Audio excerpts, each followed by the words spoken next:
Welcome you to the third episode of the question and answer with Coles and Associates. Why are we doing this? Honestly, the very reasons for us choosing to bringing out this initiative is to, first of all, create a platform between existing professionals in the accounting and tax practice and new entrants into the profession to give them an insight or an eyesight of what the practice entails, what are the areas you need to brushing up, what are the skill sets that are very essential in a successful practice, and of course, how to learn from each other. So in the course of the week, in the course of the month, we had considered a number of topical issues across four distinct areas of practice. We considered a topical issue in HR practice. We considered something on financial reporting.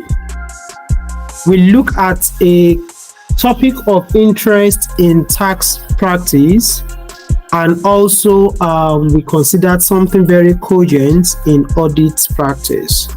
I would like to start with the HR practice. In the course of the month, we introduce a content tag enhancing workplace safety.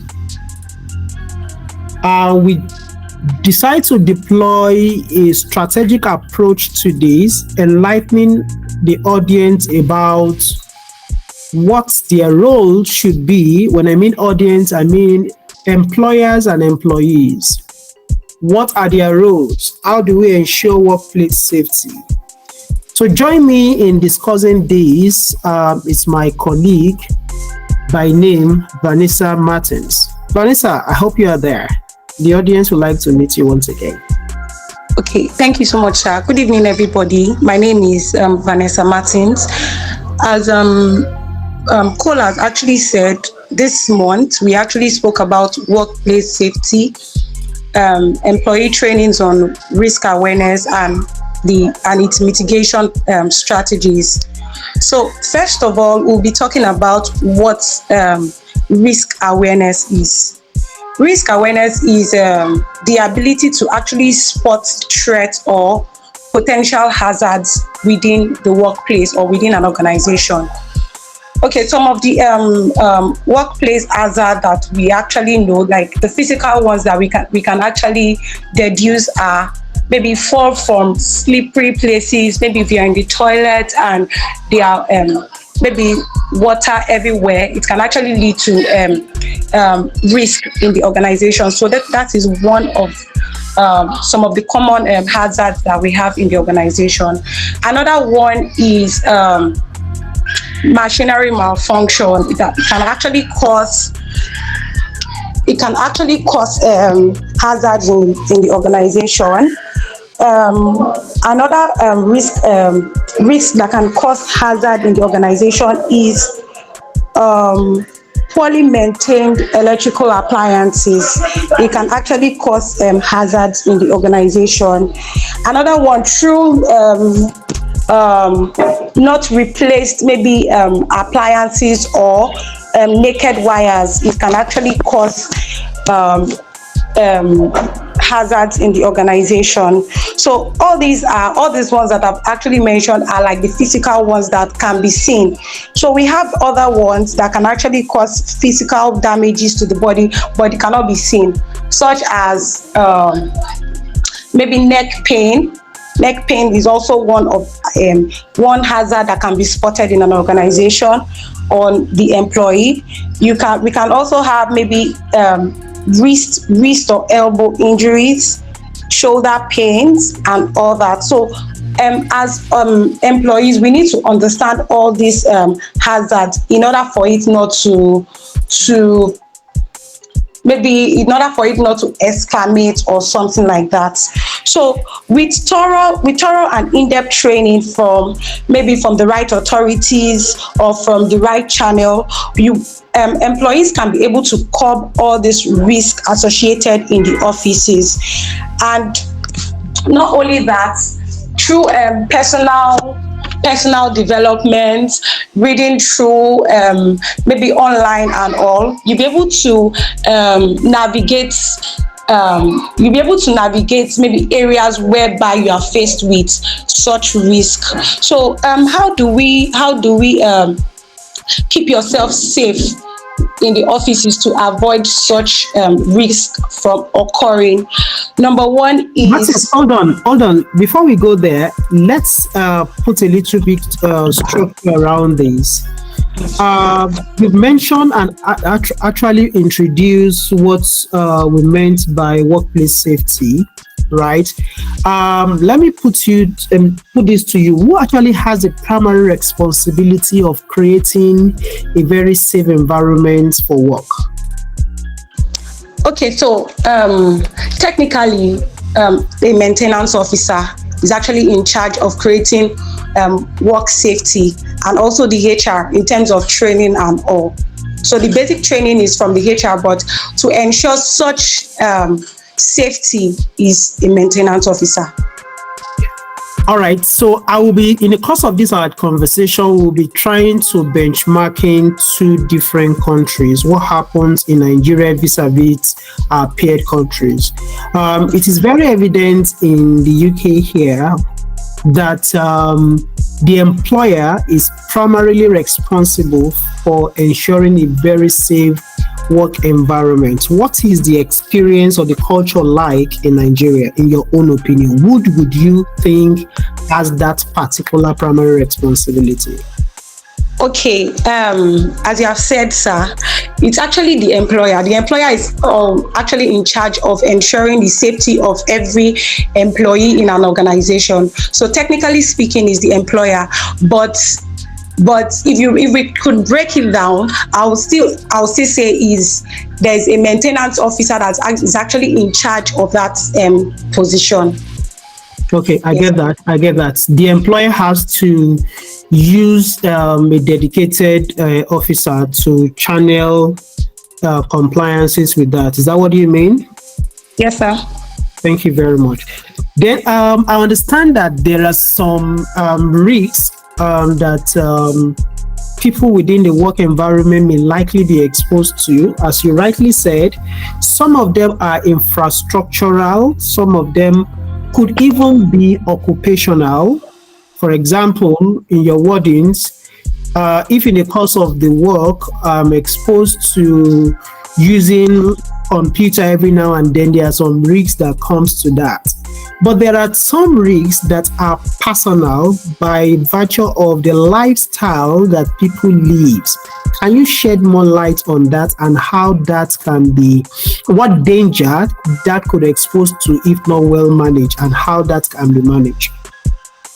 Okay, sir. Thank you. So, some personal thing that can actually affect maybe work safety is, number one, an employee not being careful, just live his life carefree without maybe ensuring that, okay, I'm supposed to tidy my environment, or maybe when I use the toilet, I'm supposed to ensure that it is properly tidied, and maybe the floor, it is actually well dried, because it can actually cause hazards. Maybe somebody mistakenly slides and fall, right? It can actually cause hazards. So as an employee, if you're not well put together, it can actually cause hazard. If you are not organized, maybe in your workspace, you're supposed to put off the cable when you are done, but you actually do not do that. Maybe after leaving the office, and it's maybe because of the power outage and all, it causes fire outbreak. So we can actually say that an employee not being organized can actually cause workplace hazard. Not only that. Okay, in the course of working, I think I've found people complain about back pain, neck pain after having been on the seat for long. How do you think, from experience, this could be managed? Okay, sir. So, literally, what I actually advise my colleagues to do is, when you are having maybe any form of pain, just take time out to stretch out. I even go as far as telling them to take a rest. If you feel like, okay, you feel sleepy and you cannot perform at the moment, just take maybe 5 to 10 minutes of your time to actually rest, so that it doesn't cause something that at the end of the day it escalates. So taking time out of your work at the moment, maybe strolling or taking time to actually rest, can actually curb workplace hazard.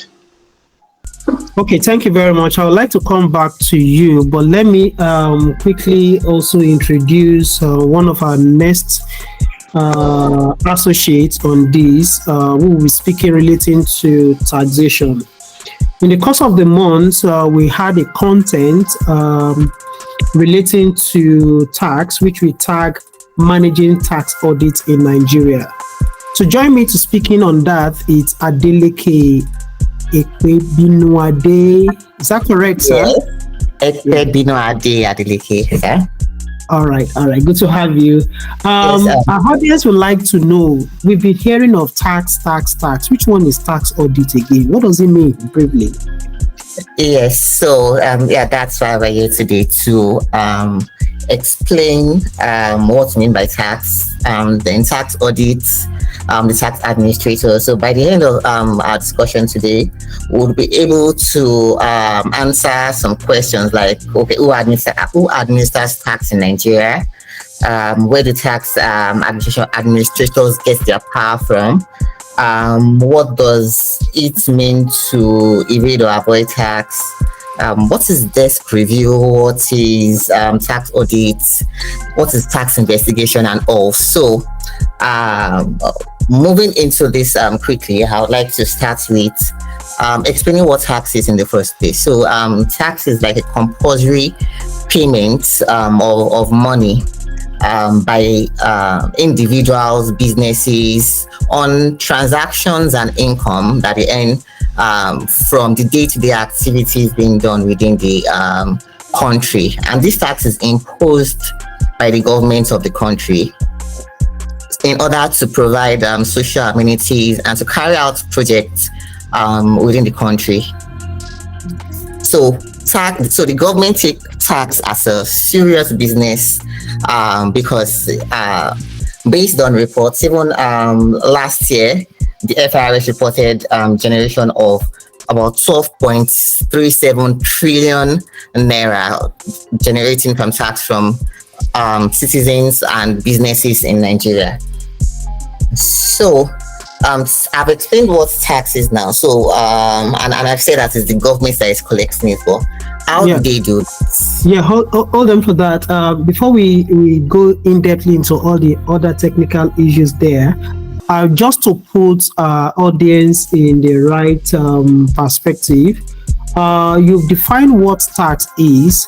Why then do government or the tax authority has to carry out tax audits? Yes. So it comes from the way we our compliance policy in Nigeria in regards to tax. So in Nigeria, we do what we call a self-assessment. That is, the taxpayer is allowed to assess himself for looking at his transactions and following the laws that have been put in place, determine his own tax liability and remit the same liability. But then we cannot just tell you to assess yourself and set the exam for yourself and answer the question and still mark it by yourself. Well, that is where the tax audit comes in. So the tax administrators have to look at the transactions which have taken place within the course of the year that you have reported already. Have you reported your income correctly? Have you disclosed all the transactions that you carried out? have you applied the right tax rate to this transaction, to these taxes? So that is where tax audit comes in, and this tax audit can be done in various ways. Hold on, sir. Please, for all the other audience, if you are not speaking, please let's mute. Sekina Tishala, there is a feedback from your side. Kindly mute, please. All right, Adeleke, you can go on, please. Okay, so yeah, I'm talking about the forms of this tax audits that we can that is being carried out by the tax authorities. And then when I say tax authorities, I mean the Federal Inland Revenue Service or the various states' internal revenue service that we have in Nigeria. And so okay, hold on there. I understand that in Nigeria, the tax authorities are into two different levels. We have that of the states and that of the federal. The state you have called the State Internal Revenue Service for the benefit of our audience, and the federal you have called the Federal Inland Revenue Service. Because all of our contents are usually benchmarked with what happens in the UK, what name, do you have the idea of the name we call the tax authority in the UK? Oh yes, so in the UK it is HMRC. So that is His Majesty Revenue and Customs, and that is because now we have a king in the UK, so all hail the king. But whereby when it is a queen that's in the UK, it is called Our Majesty Revenue and Customs. So the H can either be is or as. Kudos to UK for doing that though. All right, thank you very much. Thank you very much. Once again, we want to bring to the attention of all our audience that this is actually anchored by KCP, right? And the intention is to showcase the little we have in terms of skills and insights and pour it to every other one and rub minds with them. I believe one or two people will have one or two questions they might want to ask. Please pen your questions, and when it's time for question and answer, we'll definitely give you room to answer the question. But for those who might be shy, you can actually use the chat box to put your question forward. Adeleke, coming back to you, the tax authority in Nigeria conduct tax audits, but I understand that the taxes itself will be of various types. Can you briefly give an highlight of some of the common taxes in Nigeria? Yes. So do you mean the forms of tax audits or the taxes that are being audited?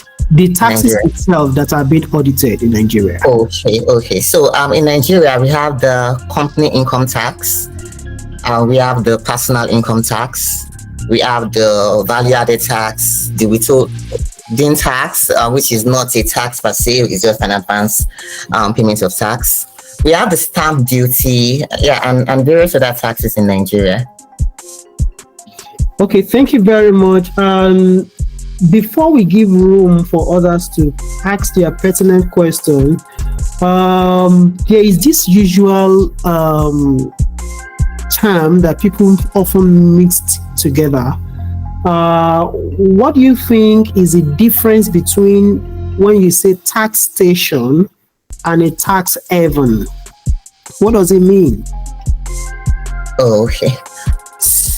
So what I understand by tax haven is there are places, there are countries, locations whereby the tax rate there or the tax laws there are more lenient to the taxpayers than other places.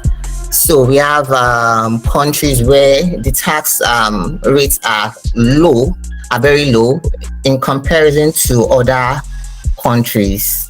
That is tax haven. While tax station is, to the best of my knowledge, tax station is a particular office that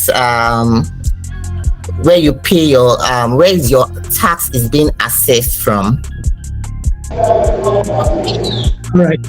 All right, that is well noted. Thank you very much. I would like to come back to you later on, but let me quickly also introduce some of the very group of people who have been with us here. I can see that the UI Tax Club is here. Is it UI or OAU? OAU Tax Club is here today. Any representative should just indicate by greetings. Thank you very much, sir, for the recognition. I'm Clinton Oladayola, the president of the Tax Club of Afime Olo University, and we are grateful for this platform. Thank you for. Go ahead, please. I was just saying that we are appreciative of the very many things we are going to learn and what we've been learning on this call. All right, thank you very much for creating time to joining us. All right, other people well recognized. Time will not permit me to be mentioning names one after the other, but if you have any group that is here, we'll just single them out to recognize them. So let's go on. The third area that we'll be speaking with today is okay. UI Tax Club is also here. I'm so sorry. Any representative should just say hi. I think I have somebody from UI too. Hi, my name is Lukman. I'm the public relations officer of Tax Club. Yeah, very humbled to having you around. Thank you very much. Thank you very much. Any other tax club that is here that we have not recognized, please, or any of the representative, please indicate. I give so much respect to all of you people. I wish when I was like you, I had the privilege of being a member of a tax club. Maybe things will have been much more better than this. But thank you for creating time, and every individual who has also been here. Monday has been a very regular follower of KCP. You are well recognized. All right, because of time, I'd like to go to the next speaker who will be speaking on a topical issue on auditing. So this month we are taking time to examine a standard called ISA 315, which specifically addresses or speaks to identifying and assessing the risks of material misstatement through understanding the entity and its environment. You understand that auditors has a primary assignment or objective, which is expressing an opinion on the financial statement so audited, right? And their processes are teleguided by a number of regulations, which we often call auditing standards. So this month, we have singled out one of those numerous standards, which we identify as ISA 315. Joining me in speaking to this will be Lydia Oluwaferomi. Lydia Oluwaferomi, can you give a general introduction of your understanding about ISA 315? Okay, sir. Good evening, sir. Good evening, everyone. Thank you for the opportunity, sir. Okay, this evening I'll be talking about ISA 315. In every audit engagement, as an auditor, we have the primary objective to express an independent opinion, like Mr. Ko has said, in order to ensure that we give a true and fair view of the financial statements prepared by the management of the entity we are auditing. As we've discussed earlier in our previous sections, we've been told that every actions, every conduct of an auditor, and every audit engagement are guided by ISA. Like ISA is just like a constitution in the audit world. In addition to ISA also, auditors also rely on established accounting and legal framework. But tonight I'm going to focus on ISA 315, which is identifying and assessing the risks of material misstatements through understanding the entity and environment.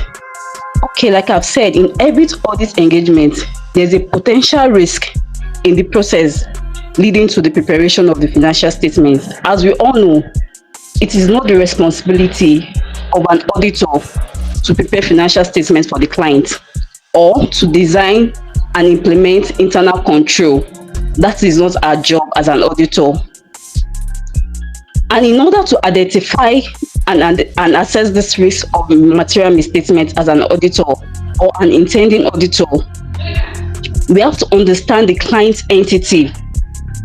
We have to understand the entity's environment, the industry that the entity is operating in, because it is when we understand the entity of the client and the business environment, it is when we have a good understanding of the environment that we'll be able to assess and identify the risk that is embedded in the process, which gives rise to the preparation of this financial statement. So Lydia, let me hold you there. You have made a very important point that when auditors want to embark on an audit engagement, it is not enough to just look at the numbers, but you need to do risk assessments. And it's at 315, I've given one of those guidance. So assuming we have an organization operating in a finance industry, can you give to our listeners an idea of how to obtain an understanding of that industry? When the standard says you need to understand the environment of your clients, what does it actually mean? What are the things you are looking out for? Okay, sir. Okay, I'm going to give us a practical example using the component of ISA 315. Okay, for a client that is in finance industry, we have to, using the first component, understanding the entity of this client, you must understand and examine the industry competition, the regulatory compliance in that finance industry. You must look out for the industry competition and the financial regulatory framework in the industry. Okay, so if I get you very well, what Lydia is trying to say is that seeing yourself as an auditor who wants to audit a client in a finance industry, you need to know what the client's name is, what industry does the client belong. So if I want to know what the client name is, I'm not just taking a comfort on what the client has told me. I will have to inquire of the client, what are the evidence of the business name having been registered with the CAC in Nigeria or having been incorporated with the same commission. Going by virtue of what I have as content in that document, I'll be able to identify what are the series of activities that the client has been allowed to operate on. Then link that to the industry where those set of operations are tied to. For example, in our own case, in the case we are looking at, it's a finance company. We know that in Nigeria, every company operating within the finance sector will be subject to the regulation of the Central Bank of Nigeria, which is the regulator in that industry. So I'll take a step further to understand what are the expectations of the regulator on every of its subjects in that industry. How are they expected to preparing their books? What sort of books are they expected to prepare? What sort of activities are they expected to engage in? And what sort of activities are they not expected to engage in? For example, a couple of years back, there was a clear directive by the CBN in Nigeria affirming that every of its subjects should not have any dealings with any other company involved in cryptocurrency. That does not incriminate or illegitimate the business of crypto in Nigeria as at then by virtue of that pronouncement. What it only making reference to is that as long as you are subject to it, you should not do anything in that, with such entities. So as auditors, if I were to be on an audit engagement, trying to understanding what are the do's and don'ts of any company in that very sector. Those are some of the things I will need to flag, right? I believe that's what Lydia is trying to insinuate. Lydia, did I speak your mind? Yes, sir, you did, sir. All right. So those are part of it, but I believe there are still much more, which we will still dwell on in the course of this conversation. The standards particularly also emphasize material misstatements. What is the concept of materiality in your own opinion, Lydia? Okay, sir. Materiality means is the risk that. Nimi, would you like to help Lydia to addressing that? Nimi is team lead in that arm of the business in KCP. Nimi, are you there? Okay, yes, by materiality means any information that can influence a user's decisions subject to his reliance on the financial statement. Absolutely fine, but on a much more technical basis, I want Nimi to dwell much on that and how you as an auditor ascertain or establish a materiality. Nimi, are you there? Yes, sir. Apologies. I wanted to ask if you could go over the question. Yeah, do you understand the question I asked you now? I should repeat it again. I would love you to go over it again. Yes, sir. Okay, so I said in relation to this particular standard we are looking at, is a 315, which is identifying and assessing the risks of material misstatement. So before we could know that something is a misstatement and it's also material, there should be a premise on how we have established what is material. So in your own opinion, how do you think an auditor should ascertain what is material from what is not? Okay. I think one thing we should all understand is that every audit differs, right? And what the auditor or one auditor might term as being material might differ from what another auditor might term as being material.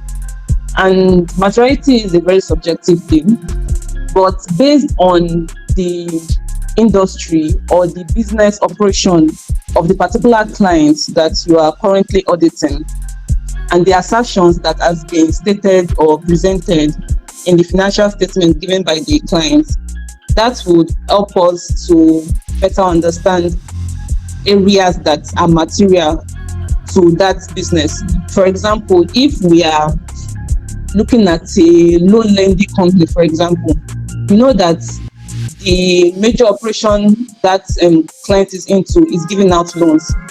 So their receivables, their revenue would be areas in which you would pay much attention to. You'll be able to give more attention to checking if there are controls in place that the client has put to ensure that every money going out of that company, at least as much as possible, comes back with the interest that has been attached to it. And there's something called materiality also in audit, where you calculate, or the auditor rather calculates, what threshold it would pay attention to depending on the assertion he is working on at each particular point in time. Okay, to give better clarity to that, she did emphasize that there are various areas of audit risks, right? Where you are engaging on a client's engagement, right? For example, let's still use that same industry we had earlier identified. finance industry. When I'm embarking on an audit in a finance sector, there are certain danger or risks that one could, or areas of the process of that industry that one could term as being highly very subject to manipulation. That is an area of risk. But how do we then identify that this very risk is material or not material? There are specific standard guidance that have been given, which auditors are expected to follow in ascertaining what is material and what is not material. If you look at it in comparison with what happens in financial reporting, there has not been detailed clarity as to how to arrive at what is material and what is not material. The general canon we just had from there is to saying that anything that could influence the decision or the opinion of the would-be user of the financial statement could then be said to be material or otherwise, right? But if we come to auditing, the standard specifically addresses that and gives various parameters on which you can use to ascertain what is material and otherwise. Maybe in our next, because of time, in the next subsequent month publication, we'll dwell very much more on that. But for those who are keen to learning much more about that, it might be very important for you to make reference to, among every other standard, ISA 320. It's very, very key for you to understand. It tells you more about the concept of materiality, right? So coming back to what we are looking at, now back to Lydia. Lydia, are you there? Yes, I'm with you, sir. Yeah. I'm with you, sir. So how do you think your understanding of ISA 315 will help you in doing carrying out your risk assessment? Okay, in understanding the entity, your client entity, it will help you to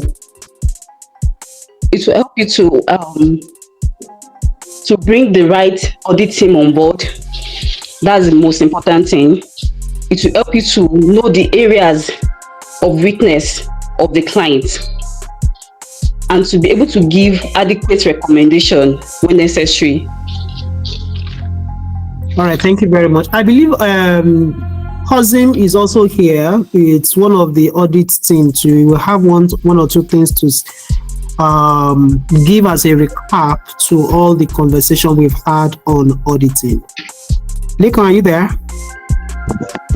Yes, I'm here, sir. Good evening, sir. Good evening, everyone.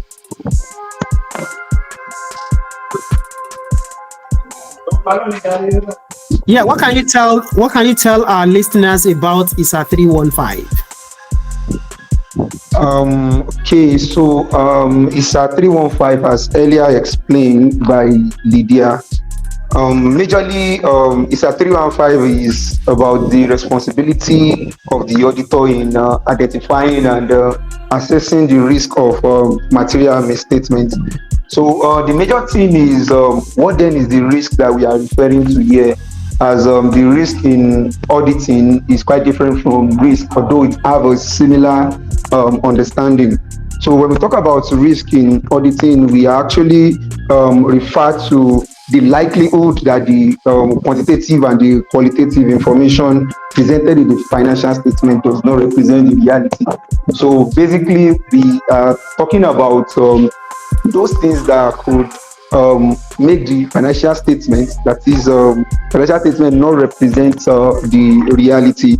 So the standard also give us some instances where we can assess this risk. So assessing risk is usually done at both the planning stage and during the execution of the audit. So what are those things that will help us to identify those risks before assessing the risk? Because it is the identification of the risk that comes first before we then start to assessing the risk. which she has made mention earlier, is the understanding of the environment of the company or the client in question that we are auditing their financial statement. Also, it was mentioned earlier that the financial institutions, what are the risks, what are the potential risks, all the potential risks of financial institutions. We know that they are being regulated by the CBN, the Central Bank of Nigeria, and one of those regulations they have to be in compliance with is what we call the cash reserve ratio. That is the proportion of cash that is not meant to be lent out as loan. So these are risks that this is a regulatory risk that a financial institution is likely to violate. So and other regulatory risk that pose threats to the business of the financial institutions as well. So we can also look at this standard from the angle of risk at financial statement level and risk at the assertion level. So when we talk about risk at financial statement level, we are actually talking about the risk that affects the financial statements as a whole. But when we are talking about risk at the assertion level, is the risk that affects the specific balance or transaction in the financial statement.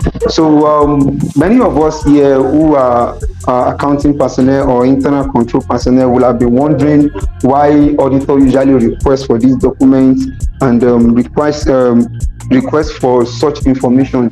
So it is the identified risk that it is the risk that they have identified during the course of their planning and execution of the audit that they are trying to respond to in form of requesting for documentation or questioning. So that's just the summary of from my understanding about the ISA 315. All right, thank you very much, Cousin. Also, back to our audience, I believe you've had quite a number of things, and you should also have areas you want to clarify. Time will not permit us to consider all the nitty-gritty areas of the standard and other topics that we have pinpointed for discussion this month, right? But we have only given an highlight here, hoping that with your specific findings and what you have read in what we have published, you may have certain areas, whether relating to your work or some of the things you've picked on, that you wish we clarify. The window will soon be very open for you to airing your views. But on the last area that we have considered in the course of the month is financial reporting. But this month, we took a different dimension to it. We tried to benchmark financial reporting with forensic accounting. Joining me in discussing this will be Bukola Rachel. Are you here, Bukola? Yes, sir. Good evening, sir. Good evening. So in your view, what do you think is the difference between forensic accounting and financial accounting or reporting?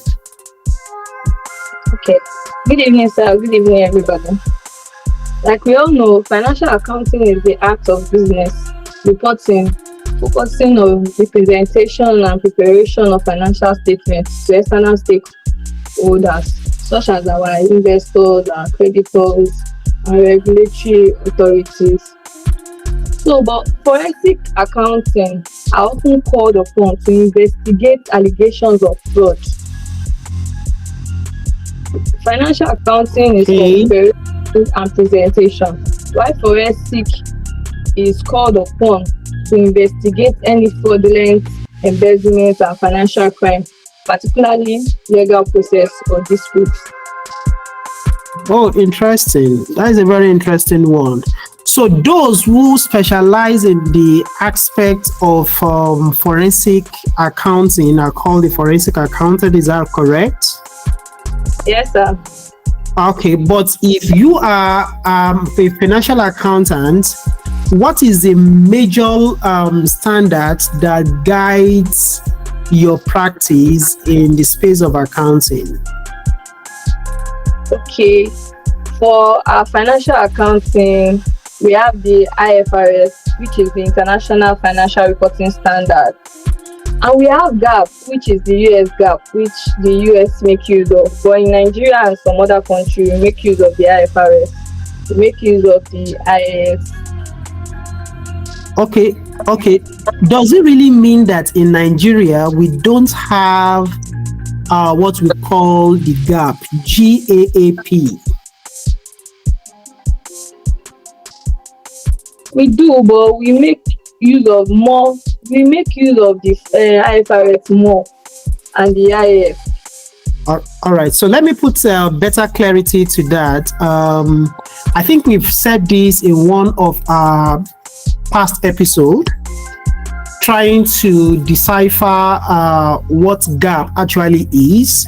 Whether you have adopted the accounting standards, which we often call IFRS in Nigeria, or you are using any other standard in any part of the world, every standard setter adopts what we call GAAP. And the GAAP is in full is general accepted accounting practice or principle, as the case may be. They are actually the principle or the practice that underlays how the accounting standard is formed. So back then, before the adoption of IFRS in Nigeria, where we used to use what we call the SAS, Statements of Accounting Standards, our then GAAP is called the NGAAP, that is the Nigerian GAAP, right? Those Nigerian GAAP actually give guidance on how the SAS will be formulated. You will understand that there are times in practice you are handling certain pertinent accounting issues and you could not find or lay your hands on any particular accounting standard that give guidance onto how that issue should be reported. In that instance, there will be certain concepts clarified in the GAAP that addresses that concern. And that is why IFRS on its own emphasizes that whenever you have an issue in practice that is not specifically addressed by a particular standard, then you can use your judgment. What then give guidance to that your sense of judgment is the GAAP. So whether in Nigeria you have a Nigerian GAAP, but because we are now using IFRS, we now call it IFRS GAAP, right? In the US, what you often refer to as US GAAP is just that very generally accepted accounting principle or practice that informs how the US standard is formulated, right? In the UK, what we often use here also is the IFRS, but I think I've also clarified it better. What the UK does is to adopt IFRS and use it for companies that are quoted, right? While every other companies that are not quoted are permitted to use a much more less competitive standard, which is not far-fetched from the context that IFRS actually preaches, right? But it's just that the disclosure requirements there is less as cumbersome as what the IFRS will have demanded. But at this point, I like all the audience to contribute. I don't know whether anybody has any question or areas of concern you might want to want us to rub minds on. This is the time for you to doing that. Oluwabukola, yeah. You can enable your mic and ask your question there.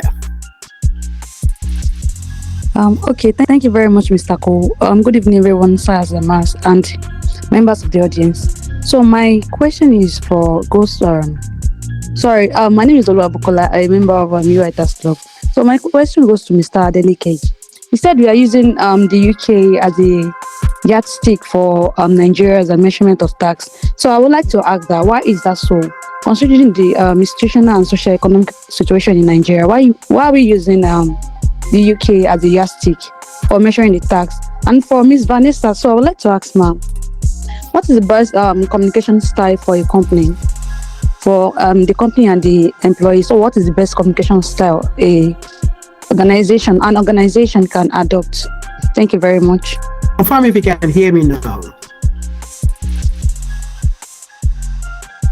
Yeah, we can hear you Okay, now. apologies for that. So what I was trying to say then is that we are just using a comparative. So we don't want all our conversation to just be all about Nigeria.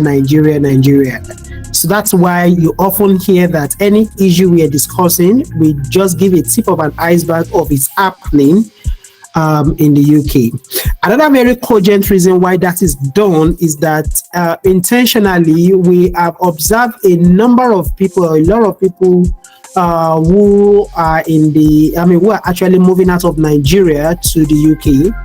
And just to also, if any of them is here, just to also give them an heads up of not to forget what happens or the practice in Nigeria, and to give those who are still in Nigeria an insight of what the practice is in the UK. So I believe that addresses that number one question, while I'll leave Vanessa to address the second one.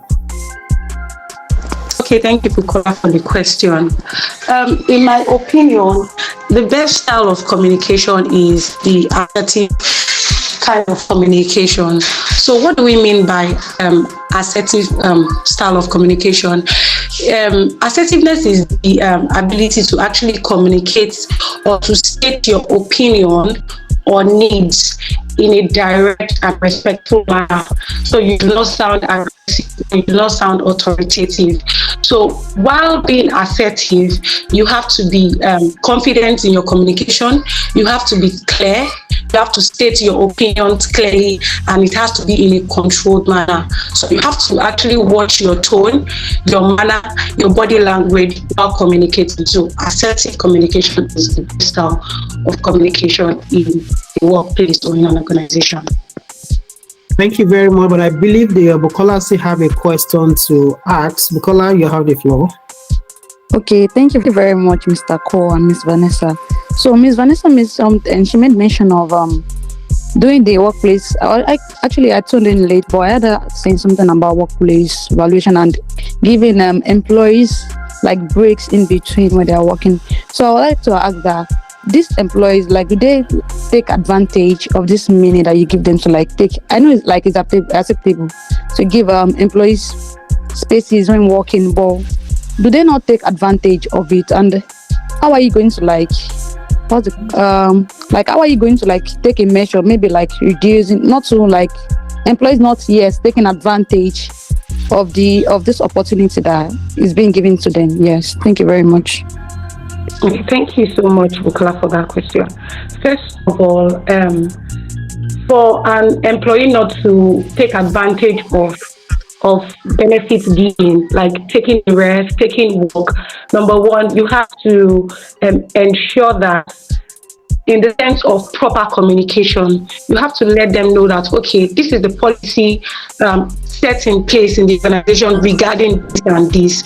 So if you go against this or you go against whatever laid out policy, these are the maybe punishment aside to such maybe to such what's the word to use to such errors or misuse.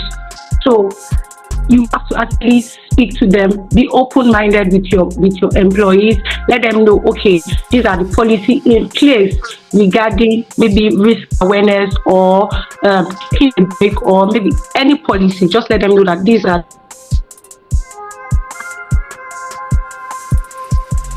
Okay, the network of Vanessa is breaking. Vanessa, hold on. Let me help address that. I want to confirm if everyone can hear me.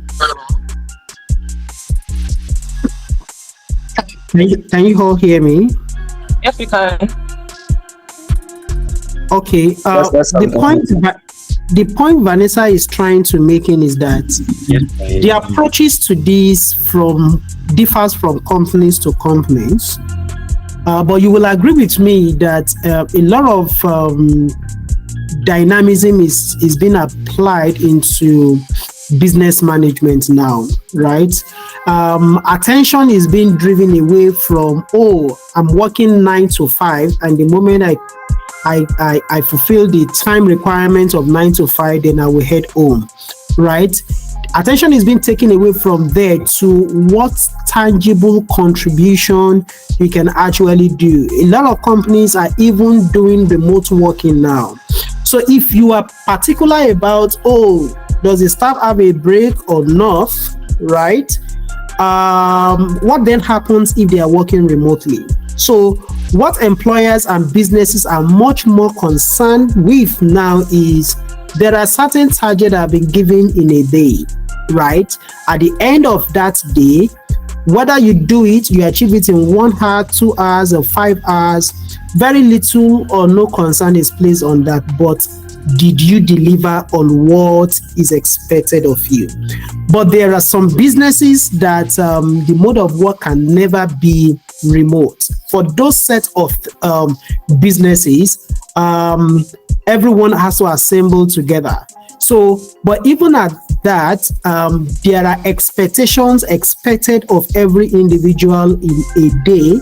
And if those expectations are not met, of course, it will be a red flag during staff appraisal. Bukola, I don't know whether that addressed your concern. Yes, it does. Thank you very much. Although I might still ask some questions after the. Okay, if there's this time though, I still have some questions to ask. That would be very good. We'll be expecting that. Adeleke want to hack something or contribute something.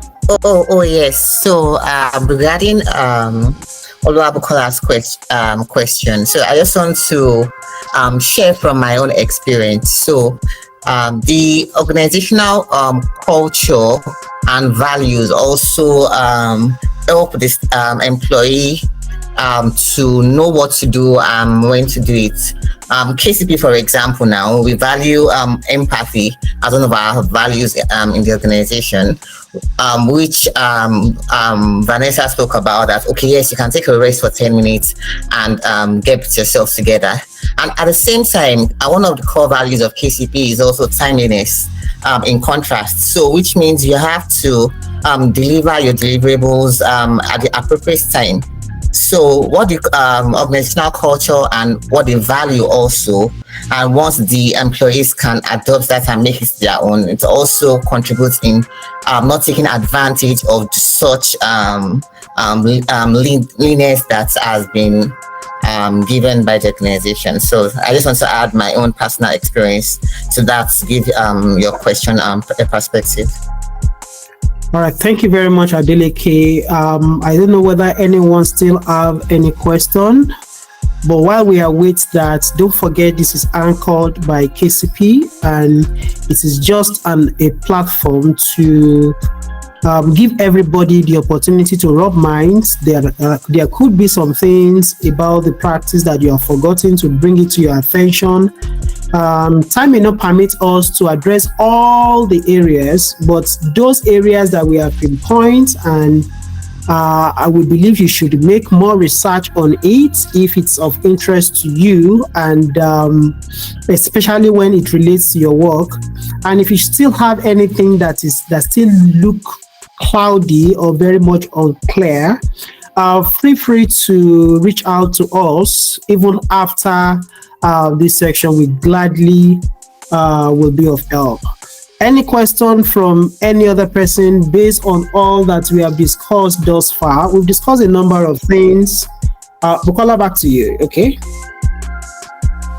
Thank you very much, Mr. Tako. So I would like to ask based on the tax auditing stuff. So yeah, in tax club meetings, we are taught the practical aspect of this thing, like how do you ensure compliances? But I would like to know in the real aspect, in the real world sense, how do companies like ensure compliances, like for people and firms paying their taxes? And again, So I'd like to ask, as God HR, I know there are some employees that are not okay. Well, everybody likes money, but there are some employees that are not that motivated about money. So, like in that aspect, what do you give to like workers like that? How do you motivate them to like work in order to like increase workplace productivity? Thank you very much.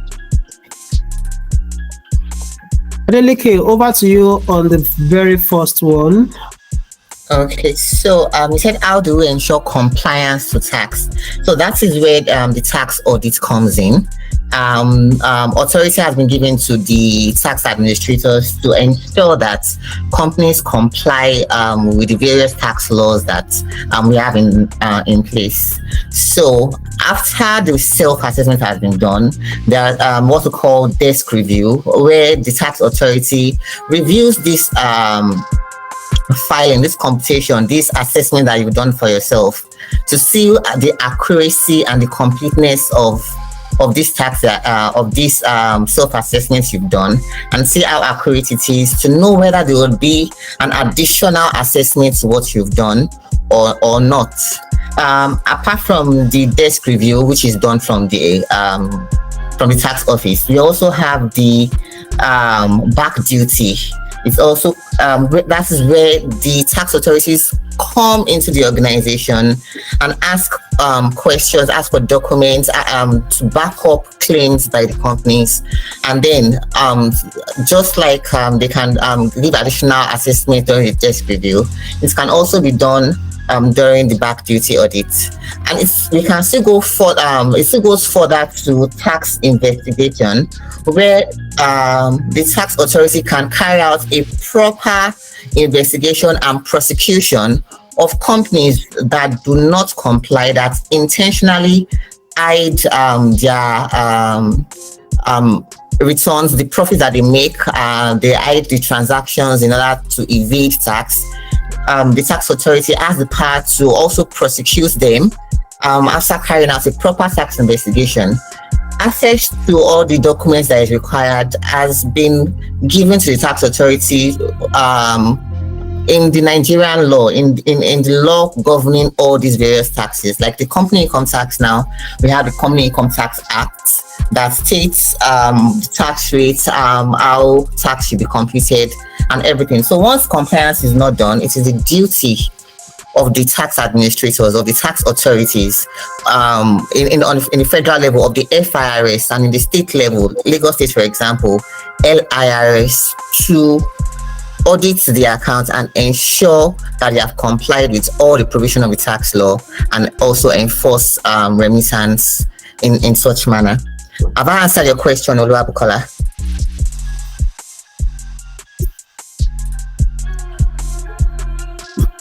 Maybe I should provide a little addition to this. To driving compliance, you will agree with me that not only in Nigeria, but everywhere in the world, nobody wishes to pay tax. Even myself, if I have my way, I don't want to pay tax, right? But there are machineries around that, whether you like it or not, the full implementation of those machineries will then entice you to paying. What Adeleke has outlined are various machineries that the tax regulators on their own have implemented in ensuring that taxpayers comply as much as possible. And by highlights, you are given the opportunity to self-assess yourself, right? It is emphasized that in the course of that self-assessment, there may be some information you may hold back, right?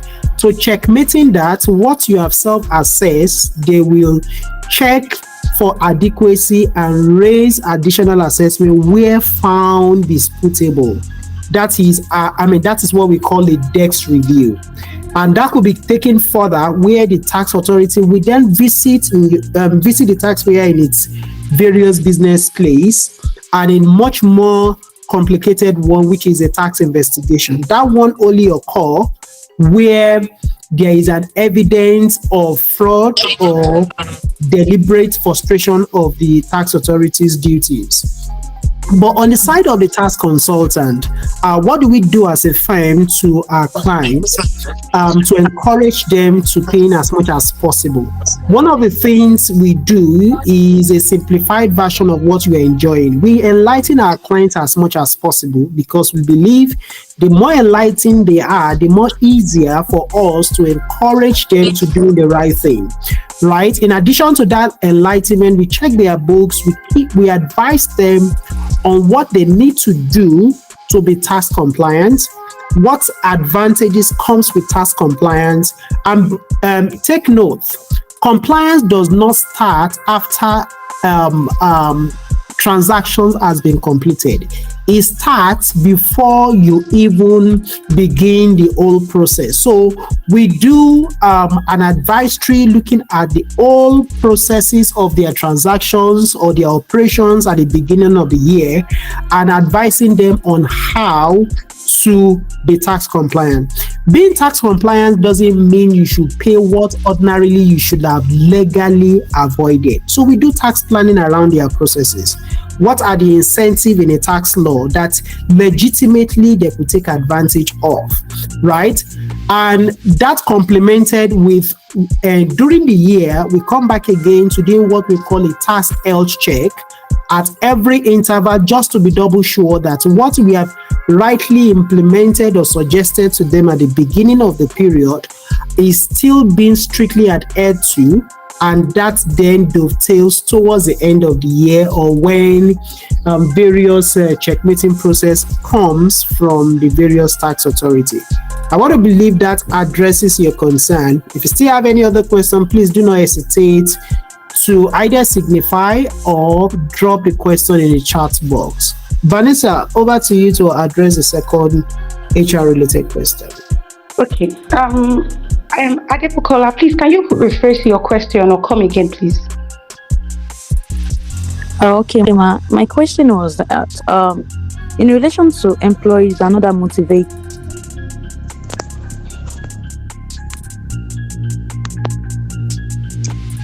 What did you say? Are you done? Okay, she's saying that what sort of incentive do you give to staff other than cash incentive? Okay, what we do is we actually give performance bonuses, maybe after appraisal, and we see that, okay, this person did above what he was supposed to do for the quarter. There's actually performance bonuses issued. And not only that, we ensure team bonding so that everything will not just be boiled down to work, right? All work and no play makes Jack a dull ball.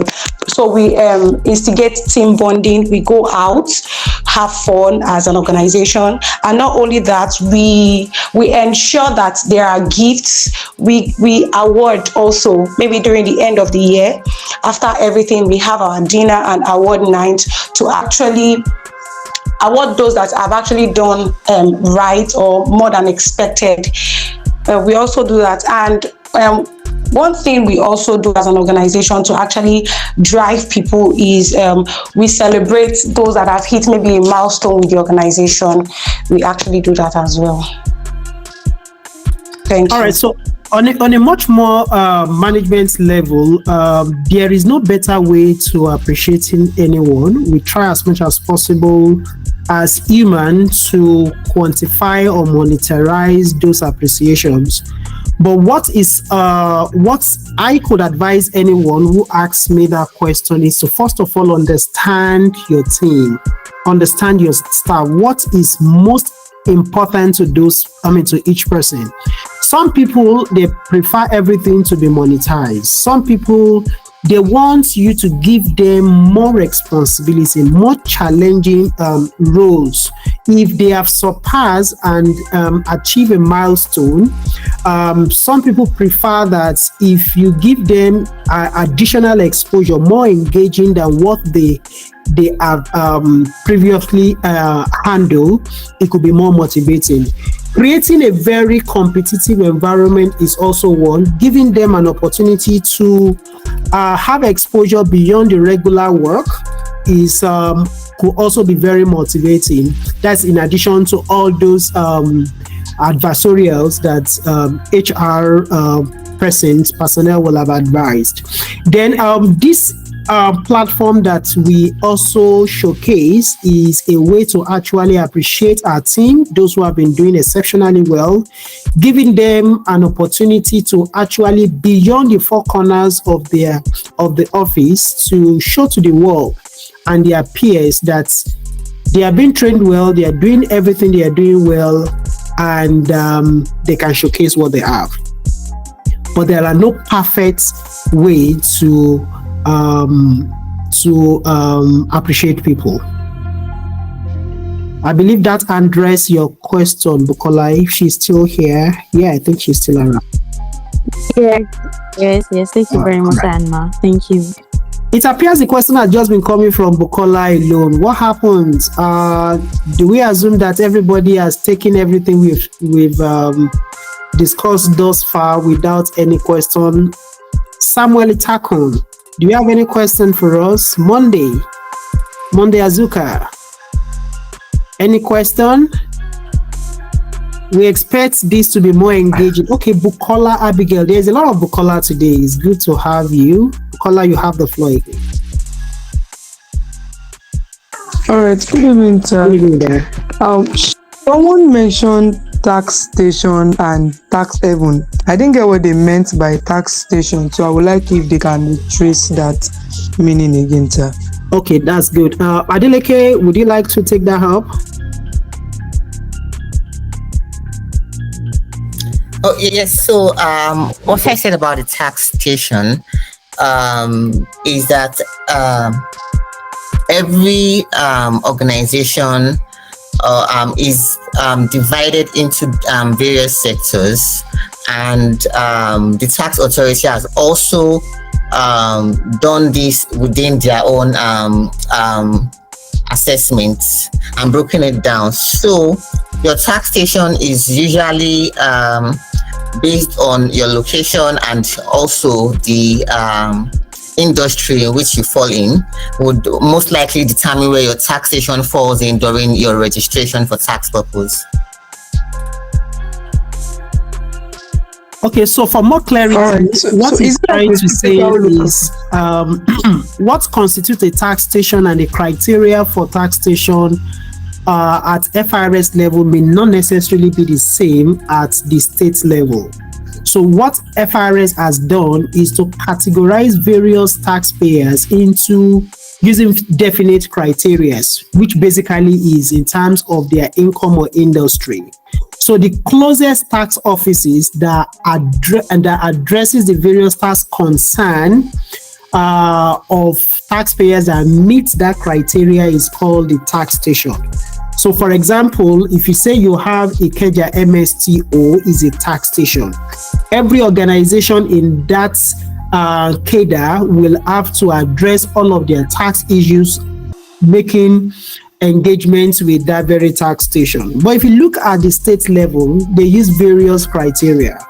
What Lagos State use is to use a cluster, that is, businesses within certain area are expected to relate with a particular tax office, which we can also call the tax station. So we can say you have Ikeja tax office, which is a tax station, right? But if you go outside Lagos, or your state, we use a different approaches, which is what seems to work best for them. But in a nutshell, the tax station is a tax office that is saddled with the responsibility of addressing the various tax concerns of the taxpayers within its own jurisdiction, right?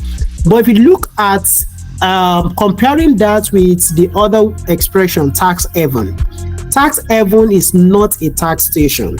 Rather, they are referring to tax jurisdictions, usually countries that have much more favorable tax policies or laws.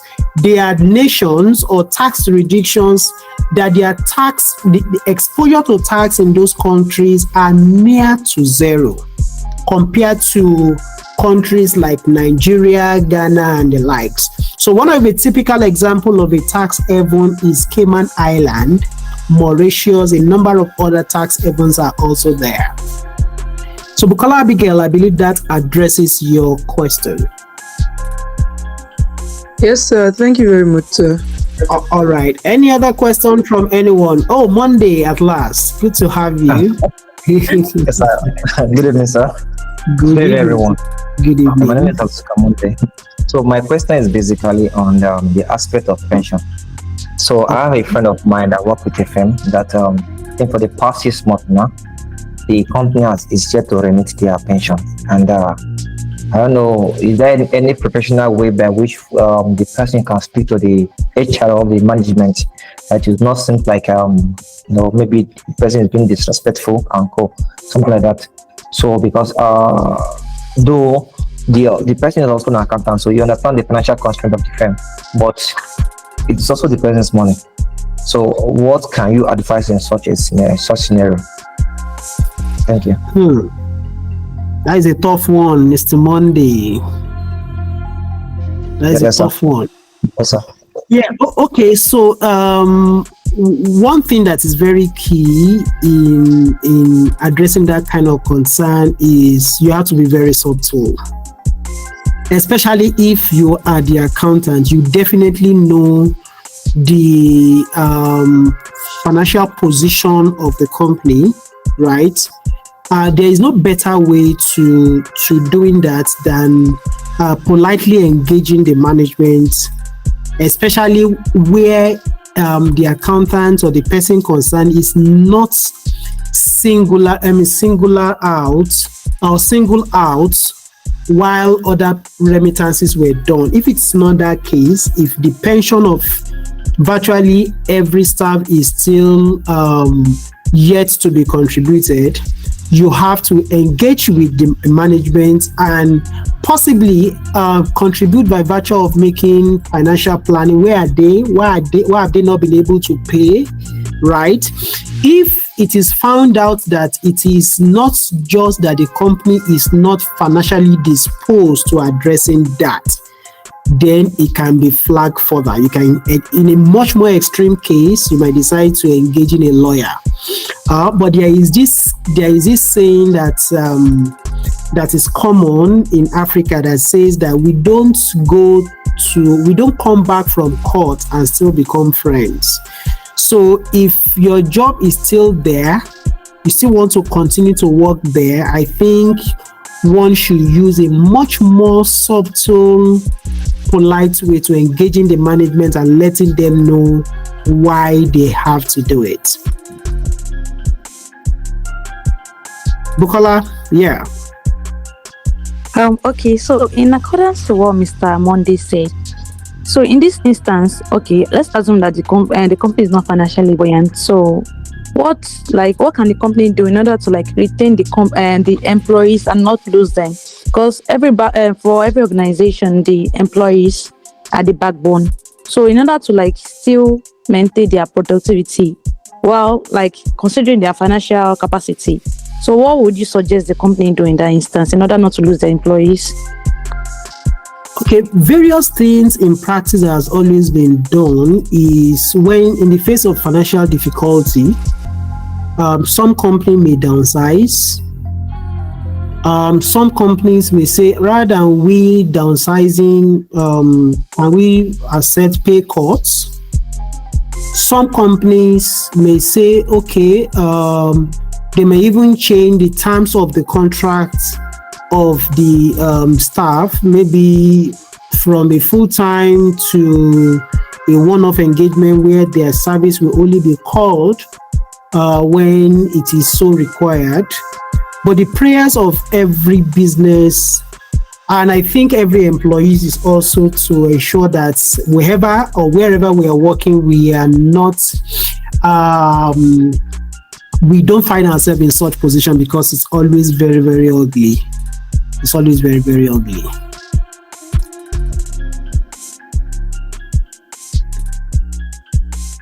Yeah, so any other question from you? Yes. Okay. Yes.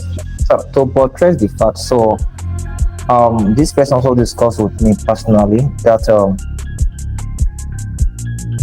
during last year December, there's one of the two staff resigned So one is on pension, while the other one's not on pension. So the one on pension, the company refuses to pay the pension. You understand? And meanwhile, there is a contribution meant for the company, which is 10% of the BHT. So the company only paid the 8% of the BHT, which is more like the contribution of the staffs to the pension. So I'm asking, is that really the actual way? And again, when a company want to downsize or lay off some staff, is it really the old salary that they will take away, or the part of that salary? So just two questions in one. Okay, so in that scenario, when for any reason, if you are letting people go, you need to pay them everything they are entitled to. That is the law, right? You can't make somebody worse than how they actually were. So if for any reason you are letting them off, you are not expected to only remit the employee's deducted contribution, but also the employer's contribution, right? Then to address the second one, what is the second one again? I think I lost you at a point. The second one is that, is there really, there's a policy of the firm that speaks like, if a staff is bleeding, that is that should be addressed as contained in the contract of employment. The contract of employment will have specified that should there be any reason while either party had to terminate the contract, there should be a responsibility on both party.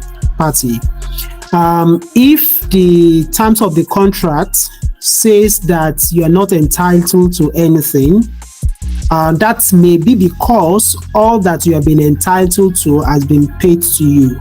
For example, after the introduction of the pension scheme, the true meaning of that or implication of that is that staff post-work benefit is what you are actually contributing to the PFAs. So if that has been contributed to date and there is no other clause in the engagement contract that give a right of obligation to the employer to doing any other thing, in the sense of disengagement of that contract, there will not be anything that has to be paid.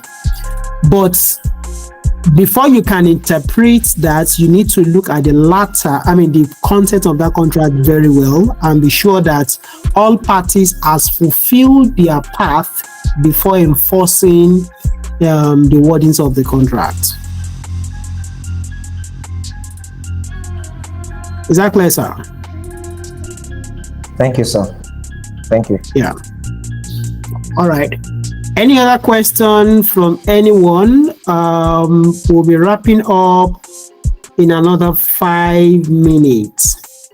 To give a recap of what we have discussed thus far, our conversation has been around 4 major areas of discipline.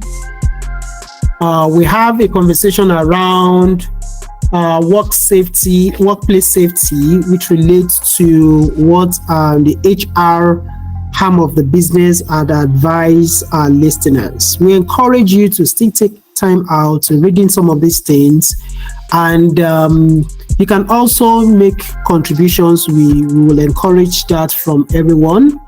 Then we also believe some of these, when well digested, could help you if you're currently running a business or you are currently an employee in any organization or seeking an employment in future. In tax space, we looked at how to managing tax audit in Nigeria. We've made a detailed report on a write-up about this. This section is just to pick on those sensitive areas and also listen to questions from our audience. In the audit space, we had looked at ISA 315 that emphasize that auditors don't just do what they do, but they logically plan around it after obtaining good understanding of the entity that is to be audited and their environment in particular, as a tool to ascertaining or envisaging the potential risk that could, if not well planned for, could actually distort the real essence of the audit. And the last one, relating to financial accounting, we had benchmarked in a very, very brief manner, pairing financial accounting with forensic accounting. In the subsequent months, we'll be digging deep into areas or topical areas of conversation in forensic accounting, because it's an emerging discipline in accounting. It is our intention to enlighten the public as much as possible, and I believe that some people may find it as a very area that they might want to specialize on in future. It's actually broader than you ever thought. It's not just about fraud investigation. There is a lot of aspects that has to do with being or serving as a witness in court, engaging in reconciliatory advisory services, and also sometimes serving as an advocate and estimating potential loss in the course of an unforeseen event. So these are part of the things we have for you today. I will give each and every of the my associates here today to give their final word on what they have discussed today. Let me start with Vanessa.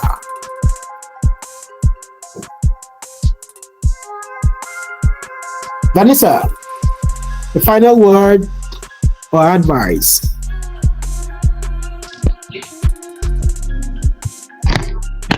Vanessa, are you there? Okay, Lydia, you can have the floor. Okay, as an auditor, you should understand the business environment of the client you're auditing. You must have an understanding of the internal control. So, because to help you as an auditor to provide an objective opinion and to enable you to gather information that is appropriate and sufficient for the audit engagement. And the understanding also ensure you to have the right audit team on your board and to have the right skills to carry out a thorough audit procedure. All right, thank you very much. Adeleke, are you there? What final words would you like to give to our listeners? Okay, so today we already discussed what tax is, what tax audit is, and what the tax authorities do to implement it. But then I'd like to remind us that instead of evading tax, why not take the other route of tax avoidance, which is what the loopholes in the tax law that can actually reduce your liability.